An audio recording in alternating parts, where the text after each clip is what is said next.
Kamati ya siasa ya halmashauri kuu ya Chama cha Mapinduzi CCM mkoa wa Njombe imetoa maelekezo kwa kamati ya siasa wilayani zote mkoani humo kuwachukua hatua wanachama na viongozi wote wa chama hicho wanaoandika maneno yenye kukejeli na kutukana viongozi mitandaoni.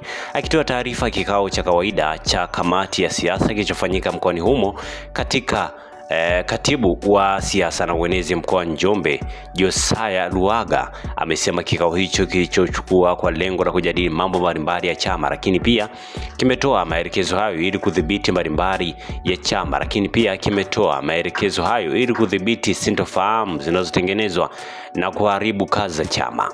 Kamati ya siasa ya halmashauri kuu ya mkoa imetoa maelekezo kwa kamati ya siasa za wilaya na kamati ya mali kuhakikisha zinafanya kazi ya kuwaita watu wote wanaochapisha mitandaoni maoni yanayoashiria kutengeneza sintofahamu kwenye makundi songezi na kuwachukulia hatua. Amesema wale wote ambao wataonekana kweli wameandika na kuthibitisha watachukuliwa hatua kali kuhakikisha chama kinakuwa tulivu kuelekea uchaguzi 2025.